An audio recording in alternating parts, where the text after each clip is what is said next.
Bienvenue à Hôtel Central. On reçoit Véronique Bilodeau, Karine Vincent et Jean-Philippe Catelier.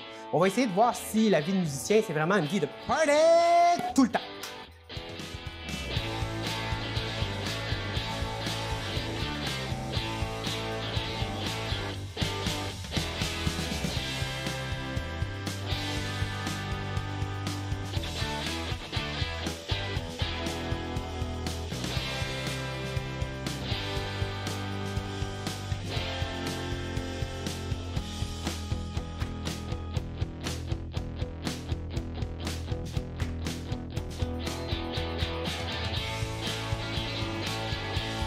Je suis super enchanté de faire une incursion dans le monde mystérieux de la musique. Devenir musicien, musicienne, c'est quelque chose qui nous tombe dessus. Hein. Est-ce que tu as choisi de devenir musicienne? J'imagine que non. Non, pas vraiment. J'ai commencé à écrire des chansons quand j'avais 12 ans, puis c'était vraiment parce que je me faisais écœurer à l'école. Je me faisais beaucoup intimider, puis j'étais un enfant très timide, puis pour moi, la chanson, c'est devenu une façon de m'exprimer. Fait que c'est devenu là un peu où je pouvais me raconter, où je pouvais me développer, où je pouvais me découvrir. Puis au fil de mon adolescence, c'est resté ce mode d'expression-là. Puis même encore aujourd'hui, tu sais, pour moi, c'est devenu comme un outil d'introspection. Fait que non, j'ai pas choisi de devenir musicienne. Je pense que c'est venu naturellement, sauf qu'après ça, j'ai choisi d'en faire un métier. Je pense que c'est ça la nuance. De quelle façon ça s'est exprimé chez toi? C'est-à-dire que tu dis que tu avais vécu un peu d'intimidation, puis ça a été ta façon de prendre un peu d'air, puis de gérer cette situation-là qui est super difficile. T'écrivais, tu jouais de la guitare, comment c'est? C'est que je chantais beaucoup. Oui? Puis oui, je chantais beaucoup. C'était ma passion. En fait, moi, mon rêve, c'était un jour de devenir Céline Dion, hein, comme toutes les petites filles de mon âge. Puis éventuellement, j'ai appris la guitare. Chez nous, j'avais une base de guitare classique, puis j'ai écouté beaucoup de Jean Leloup, puis j'ai juste comme joué ma guitare. Puis à un moment donné, ben, j'ai appris à me débrouiller assez pour dire que j'étais capable de m'accompagner. Carrément. Bon, c'est un bel endroit où commencer, Jean Leloup, quand même. Mais t'avais pas de famille, tu viens pas d'une famille de musiciens, t'avais pas de contact avec ça, puis t'as quand même... Non. été comme de choisir cette voie-là professionnelle. Ouais, ben je dis souvent là, parlant de ma famille, je dis souvent ma mère fausse, comme j'ai jamais entendu personne fausser là, mais à ce qui paraît dans ses jeunes années de karaoké, elle était fantastique, mais moi j'ai pas connu ça malheureusement. Ça c'est perdu en chemin. Oui, exactement. Fait que non, c'est ça, je n'ai pas du tout d'une famille musicienne, mais j'ai choisi ça comme métier. Je pense que ça s'est comme imposé, on dirait à chaque année de mon secondaire, je faisais comme des concours de chant dans la région, puis j'aimais tellement ça, préparer des numéros, puis vraiment comme essayer de trouver OK, ça va être quoi mon angle cette année, ça va être quoi ma chanson que je vais chanter, puis comment est-ce que je peux monter quelque chose d'impressionnant autour de cette chanson-là. Puis je suis vraiment comme tombée en amour avec ce travail-là. Puis au fil des années, j'ai gagné aussi des concours. Puis ça venait avec des prix, ça venait avec des expériences professionnelles. Puis plus que j'en faisais, plus je me rendais compte, hey, j'aime vraiment ça. Puis j'ai envie de faire ça. J'ai envie de faire ça de ma vie. C'est pas tout à fait le même parcours. Quand on travaille dans l'univers de la musique, comme tu le fais ou comme tu l'as fait pendant plusieurs années, est-ce que c'est parce qu'on est un musicien raté? Hein? Ben, ça pourrait. OK, c'est pourquoi, mais est-ce que c'est ton cas? Tripais-tu musique au point d'en faire? Ben moi, en fait, très jeune, j'ai appris le piano pendant 5 ans avec ma grand-mère, mais ça se limitait à la musique pour l'église. Fait que c'est sûr que j'ai pas vu comme « Ah, mon Dieu, ça peut être émancipant de jouer du piano ». Je le voyais vraiment comme quelque chose de très technique, mais je suis devenue une professionnelle de lip-sync. Donc, moi, j'ai fait du lip-sync pendant presque 20 ans. Donc, j'ai fait autant du rap que du rock. Tu sais, bon, j'ai été dans toutes les sphères musicales. Donc, j'aime beaucoup danser, j'aime beaucoup interpréter. Mais j'ai pas eu l'occasion, jeune, de suivre des cours de chant, disons. Je faisais partie d'une petite chorale encore en lien avec l'Église. Donc, pour moi, la musique avait un rapport très judéo-chrétien. Ah ouais. À ce moment-là. Mais pas le lip-sync, par exemple. Mais pas le lip-sync. Je vais laisser aller. Donc, c'est peut-être ça qui m'a amené plus vers le théâtre, finalement, comme type d'art. Sauf que, pareil, j'avoue que en étant dans le domaine des arts au théâtre pour mon bac ou en cinéma au cégep, reste que j'étais toujours amie à côté de ça avec des musiciens. Donc, j'ai beaucoup gravité dans le monde de musiciens quand même.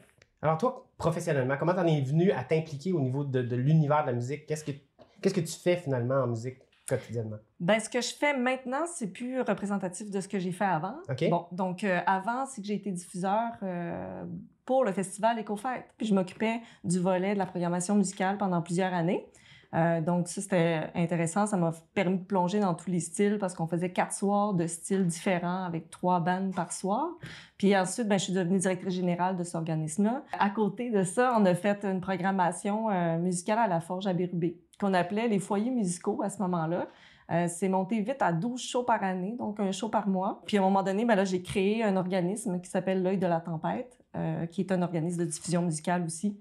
Sauf que, bon, par le biais des rencontres que j'ai faites, je me suis quand même liée d'amitié avec plusieurs musiciens qui venaient, particulièrement ceux qui avaient tendance à accompagner des artistes. Donc, il y en avait que finalement, ça revenait souvent avec les mêmes. Donc, on s'est liés d'amitié. Ce qui fait que je suis une mélomane aussi. Dans le fond, ce qui m'amène à aller voir beaucoup de festivals, découvrir des nouveaux artistes. J'adore ça. J'aime beaucoup l'émergence. Puis notre musique québécoise, je dirais, là, même si j'en écoute d'ailleurs, là, je trouve qu'on a vraiment un bassin incroyable. Puis t'aimes la musique québécoise au point où t'as voulu partager ta vie avec un artiste, c'est ça? Ben oui, mais ça, c'est pas le premier, malheureusement. OK, c'est une passion. Je dis malheureusement parce que j'ai vraiment essayé de m'en sortir pendant plusieurs années. Je me disais, là, ça suffit les musiciens. OK.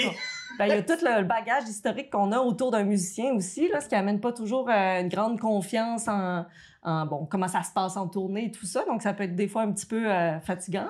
Mais en même temps, les expériences que j'ai vécues, ça a été des belles expériences. Puis, c'est ce qui vient me prouver un peu le contraire de ce concept-là. Ouais, sauf un, on le salue d'ailleurs. Oui, oui.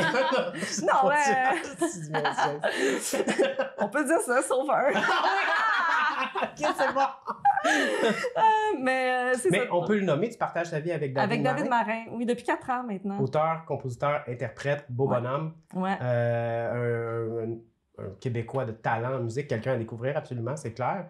On a une autre légende ici avec nous, Jean-Philippe Catelier. Non, mais je dis légende, peut-être, bon là tu ris, mais je pense que tu réalises pas l'impact que tu as sur la culture dans un petit milieu, mais du moins dans l'Est du Québec. Tu sais, ce que je veux dire, c'est que... Ça part mal.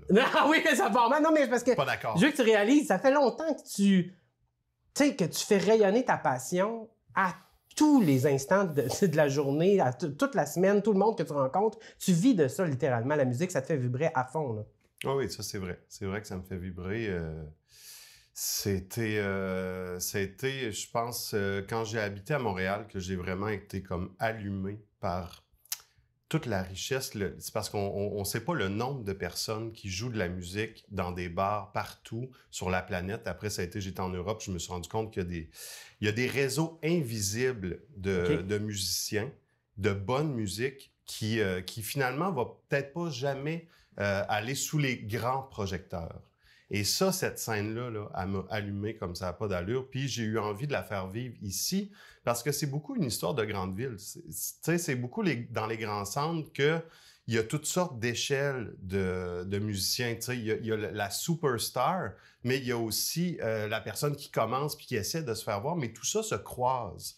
Donc, la personne qui est dans le petit bar, là, peut-être que dans 2 ans, elle est en haut. Mais là, toi, tu peux la croiser dans un contexte de chansonnier de proximité que tu connais pas, puis tout d'un coup, il se met à chanter, puis tu fais comme « Wow! Qui c'est ça? C'est donc bien bon! » Puis moi, je pense qu'il y a beaucoup de l'exaltation, la surprise. Tu sais, quand tout le monde me dit que telle personne était incroyable, puis que tous les médias me l'ont dit toute la journée, la barre est haute, vraiment. Mais quand je suis dans le petit bar, puis qu'il y a quelqu'un qui monte sur scène, je sais pas c'est qui, puis tout d'un coup, il chante, il me fait un poème, il me fait quelque chose, puis il me jette à terre. Moi, ça t'impressionne beaucoup. Mais d'ailleurs, est-ce que tu as joué de la musique toi-même ou... Ouais, c'est ça. On avait un band à Montréal à cette époque-là. Donc, oui, ça nous a amené à jouer avec d'autres musiciens, à fréquenter d'autres bands que j'ai découverts sur qui je tripais. Puis quand je suis déménagé ici, ben là, le band a un peu terminé parce que c'était beaucoup trop compliqué à distance. Fait que ça me manquait de tout ce réseau-là. Fait que je me suis dit, je vais les inviter. Okay. Je vais inviter les gens avec qui je jouais de la musique à Montréal à venir jouer au Bic. Puis peut-être qu'ils vont aimer ça. Peut-être qu'ils vont trouver que ça vaut la peine de faire autant de kilomètres pour venir jouer dans un petit bar au Bic. Puis oui, la réponse a été oui à chaque fois. Parle-moi de ce projet-là. Comment ça a commencé? Je veux dire, c'est une idée folle. C'est vraiment drôle comment ça a commencé parce que ça a commencé par une erreur. C'est-à-dire que moi, je venais de découvrir le Québec Redneck Bluegrass Project qui n'était pas connu à l'époque. Wow. Il y avait personne. Bon, il était à la radio. Notre batteur s'appelait Jean-Philippe Tremblay. Puis il parlait d'un Jean-Philippe Tremblay qui a un nouveau band. Je suis comme, JP, c'était starté un nouveau band. Il l'a même pas dit. Mais non, c'était pas le même JP. Puis là, finalement, c'était du monde monde d'amis, là, je découvre ça, je capote, on écoute ça tout l'été. Puis eux autres, ils postent sur Facebook « Hey, on cherche des places pour jouer cet été, où est-ce qu'on peut jouer? » Parce qu'ils étaient en Chine pendant un bout de temps, puis là, il y avait comme pas beaucoup joué au Québec, ou à peu près pas. Puis moi, je tape au Laval. S'il te plaît, venez jouer au Laval. Parce que le bar au Bic de bouche-à-oreille s'appelle le Laval, c'est son ancien nom. Ouais. Mais les gars, le booker, il a pensé que c'était à Laval. Fait qu'ils ont dit, tiens, Val-David, Laval, ça se fait bien. Mais finalement, tu sais, c'est ça. Fait que le band a fait 9 heures de route au lieu de 45 minutes. Quand ils se sont rendus compte que non, c'était pas parce qu'ils ont perdu la moitié du band qui a arrêté de voir Roger Waters à Québec. Ils ont dit, nous autres, on débarque, il faut absolument qu'on voit Roger Waters. La moitié du band a fini par arriver au Bic à 9h30. Et ils ont donné le concert le plus incroyable à 3, qui a commencé, je pense, à 11h30.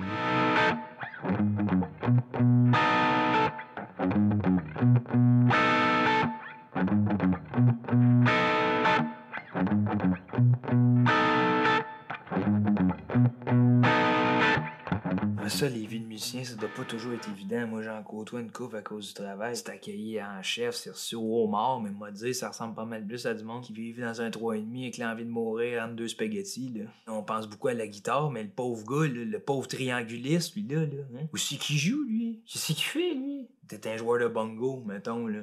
À part la fille de Belle et Bombe, pis dimanche, sur le plateau Mont-Royal, tu vas le jouer où ton bongo? Ah, moi, t'avertir, mais moi, pas sans bongo, parce que ça va te coûter une peau. Ah, je tape. Moi, j'adore la musique québécoise. Moi, ça, c'est un fleuron, ça. De la bottine souriante jusqu'à Jean Leloup, je les écoute toutes. Il est où, Wilfred Le Boutillier? C'est quand son prochain album? N'oublie pas que les gouttes d'eau...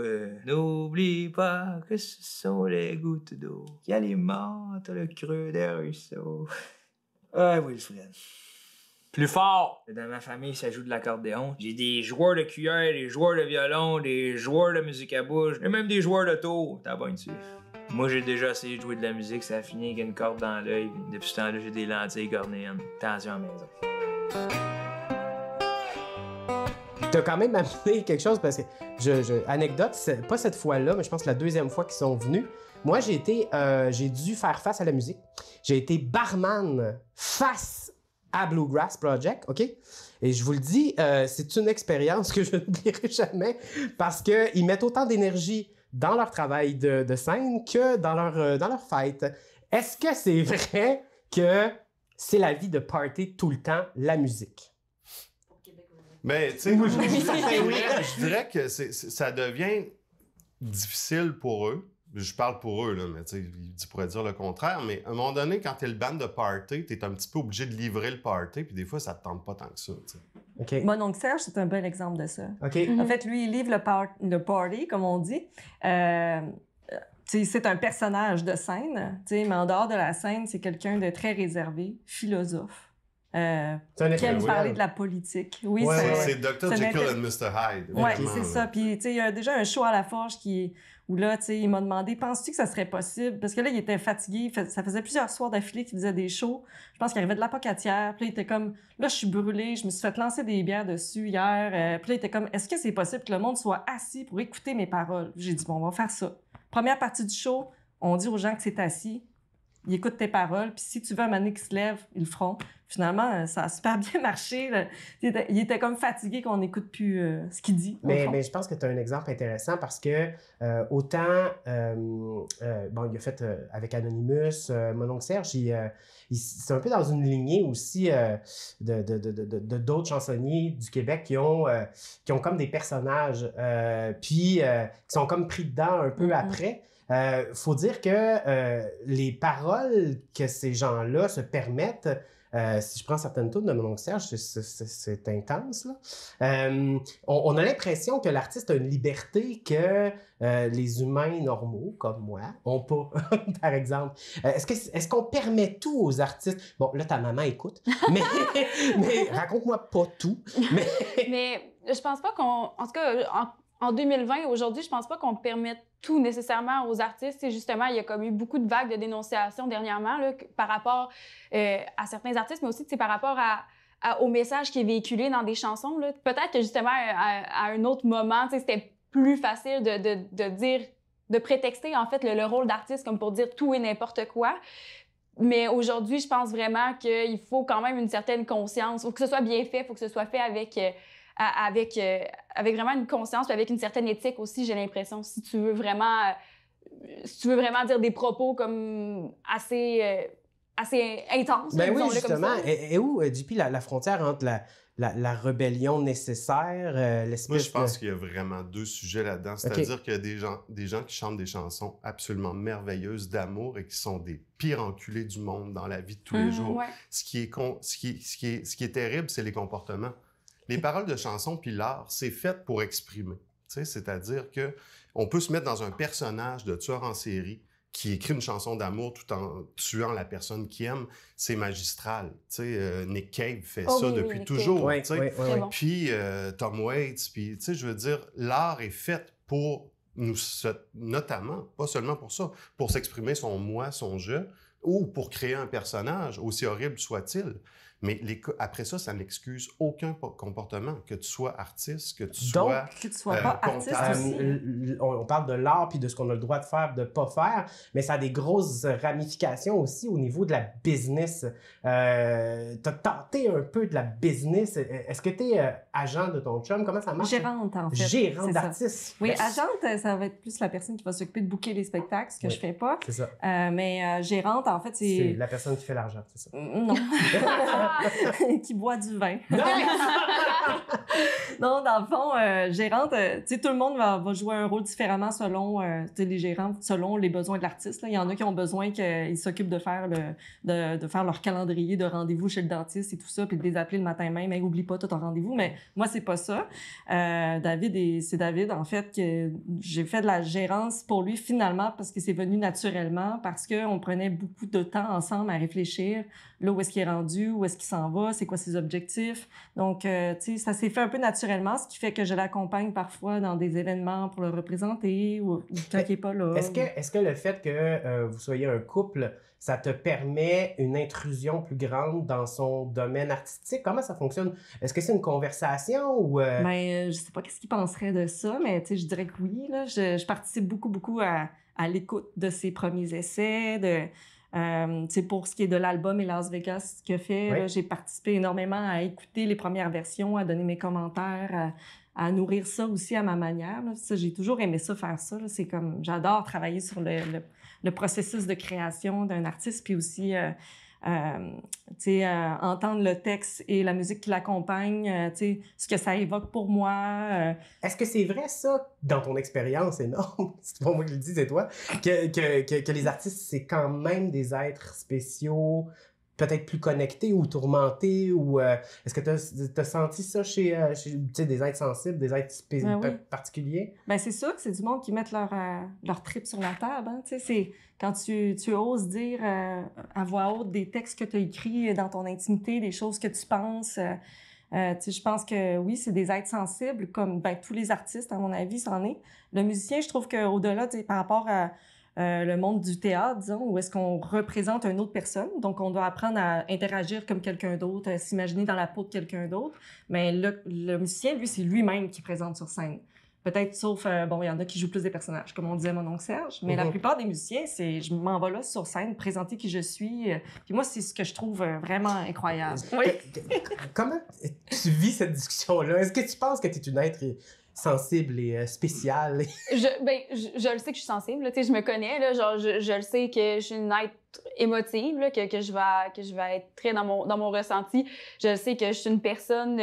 coloré, là, disons-le, là, au quotidien. Tu sais, d'entendre ce genre de discussion-là, je trouve ça super intéressant parce que c'est comme un côté d'artiste que je connais pas parce que je suis pas comme ça. Tu sais, je suis plus... plus spontané, plus... Ben, tu sais, comme je veux dire, je suis posée dans mes chansons, sauf que, tu sais, dans la vie de tous les jours, je suis vraiment comme... tu sais, une espèce Spontané. de...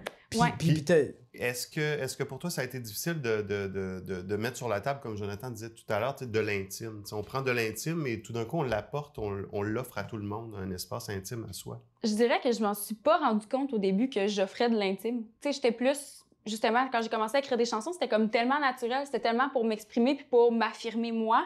Ça a tellement été un acte d'affirmation que je me rendais comme pas compte que je me dévoilais. Puis, en fait, ça me dérangeait pas, en fait, quand je m'en suis rendu compte. J'étais comme, je vis bien avec ça, le fait de ce qui est sur scène appartient à sur scène, puis, tu sais, ce qui est à la maison après ça, c'est sûr, ça m'appartient à moi, comme tout ce qui est en plus des chansons, là, mais je dirais que pour moi, ça a vraiment été de l'affirmation, ça a vraiment été comme une espèce d'émancipation d'arriver sur scène puis de dire, je prends toute ma place, j'existe là. Comme un besoin. Ouais, vraiment. Ouais. C'est comme si dans la vie de tous les jours, ben, tu sais, aujourd'hui, justement, je pense que je peux plus dire que je me ressemble de plus en plus à ce que je suis sur scène, tu sais, dans la vie de tous les jours, parce que je commence à m'affirmer, à prendre confiance en moi, dans mes capacités puis tout ça. Sauf que, tu sais, pendant un moment, genre, la fille sur scène avait comme besoin d'être vraiment intime puis elle avait vraiment besoin de se dévoiler. Puis jusqu'à quel point tu penses que tu vas être que tu vas explorer cette veine-là, que tu vas être apte à... Comme là, tu as une jeune carrière, hein, on va se le dire, mais la vie est difficile, il paraît. Est-ce que tu penses que tu vas pouvoir ou tu vas vouloir mettre dans ton travail professionnel les grosses remises en question que tu risques d'avoir? Ah oui, hein? Ah oui, j'en ai déjà. Ça fait plusieurs années que j'en ai. Puis, tu sais, justement, dans le fond, mon parcours, ça n'a pas juste été d'artiste, c'est que j'ai fait aussi un baccalauréat en relations publiques au travers de ça. Puis c'est comme une obligation de mes parents qui m'ont dit « Oui, OK, vas-y, fais une carrière en musique. On veut juste que tu aies un plan B si jamais, comme tu décides de lâcher ta musique comme ça, tu le sais où ce que tu vas t'en aller. » Fait que j'ai fait un bac en communication et relations publiques, puis j'adore ce que je fais en communication. Puis en même temps aussi, l'artiste en moi a besoin de vivre. Fait que c'est sûr qu'il y a des remises en question par rapport à ça, constantes aussi par rapport à comment est-ce que j'écris? Est-ce que je me renouvelle assez? Est-ce que je sors assez de ma zone de confort pour dire ça va être intéressant on en ajoute à sa démarche artistique? Comment est-ce que je peux me réinventer? Fait que c'est sûr que... Puis aussi, je vis à Montréal tout de suite, là. Tu sais, je viens de Rimouski, mais je vis à Montréal.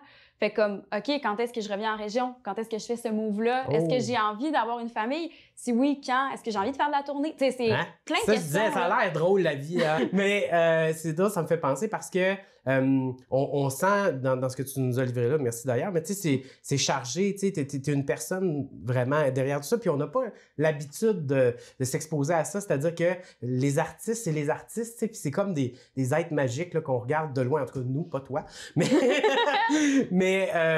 mais ça me fait prendre conscience à quel point il y a énormément de conflits ou en fait, on vit les mêmes choses, là. On est des humains, finalement.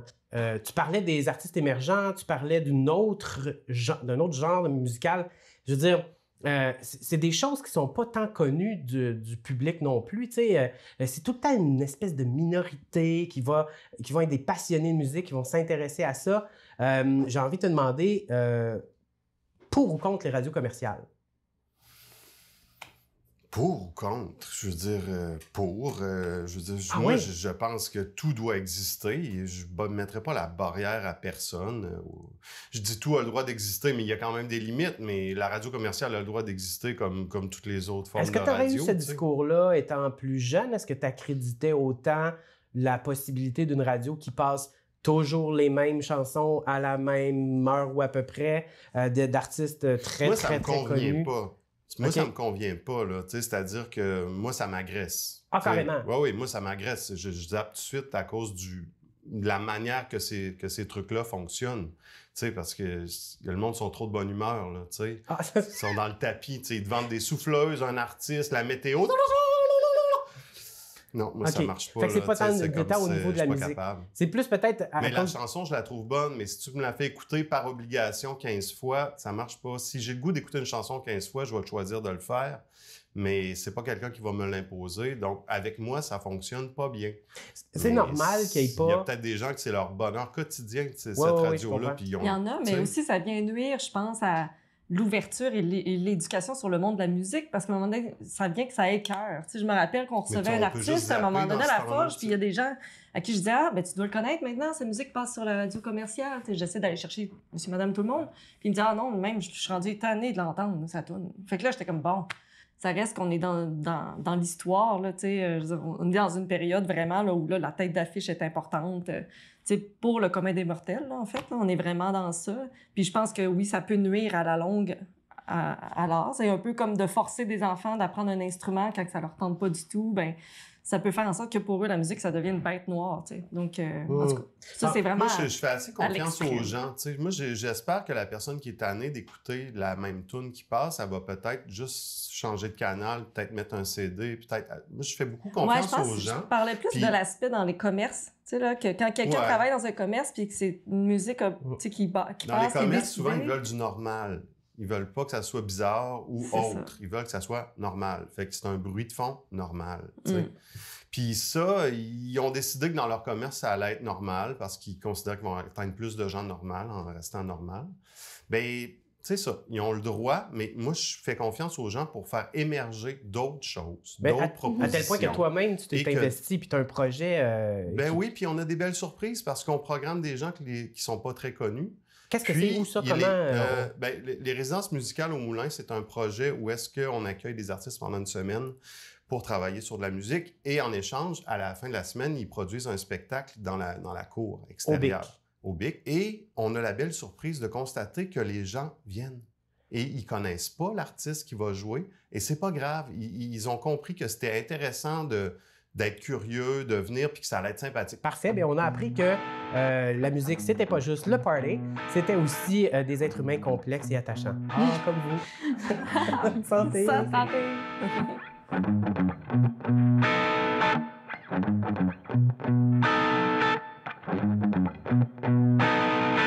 Bonjour, Passepartout. Toi, quand t'es seul, tu te sens triste, est-ce que tu écoutes de la musique? De la musique? Oui. Pourquoi tu me parles comme si j'étais un enfant de 3 ans? Ça m'est venu naturellement comme ça. T'avais l'air dans ta tête d'écouter de la tune. C'était bon, hein? Ouais, c'est quoi? Mais j'écoutais une tourne de blues. Dans ta tête? Oui, Ah, Caroline, j'aimerais ça pouvoir l'entendre. T'es une fan de blues? mais surtout une fan de musicien, mais une fan de blues aussi. Ah oui. J'écoute ces temps-ci un peu de Robert Johnson, connais-tu? Ouais, Robert Johnson, grand du Delta Blues américain. Oui, exactement.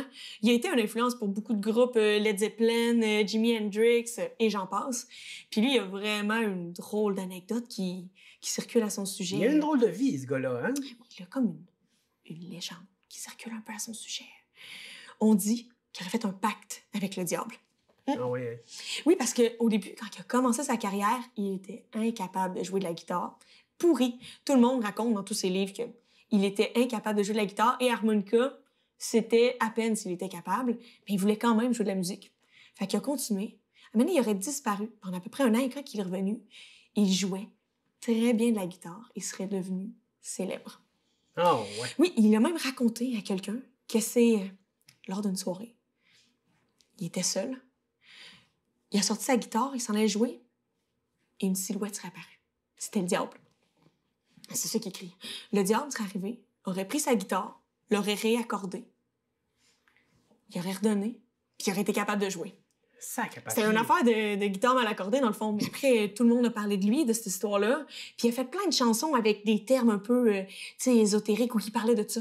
Du démon, de son pacte avec le diable. Il y a beaucoup de ça. Mais tu sais, un pacte avec le diable. Plusieurs disent, finalement, il se serait juste retiré 1 an pour aller suivre des cours de guitare puis revenir. Ah, c'est ça. Il a juste été apprendre la musique, finalement. Oui, mais le fait d'avoir propagé cette rumeur-là l'a fait devenir très populaire à l'époque où le vaudou était très populaire en Amérique.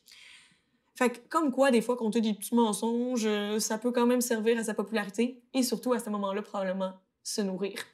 Je pense pas qu'être bluesman, ça rapportait fort à l'époque. Non, ben quoi qu'encore aujourd'hui, je serais pas game de me retirer 1 an pour aller apprendre la musique pour devenir bluesman, parce que... C'est sûr qu'il faut quand même avoir un peu d'argent de côté, je pense, avant de faire ça. C'est sûr. Ou du talent. Mais ça permet peut-être de trouver l'amour. Oh, l'amour. L'amour d'un musicien. Oui, je te le souhaite pas. Merci.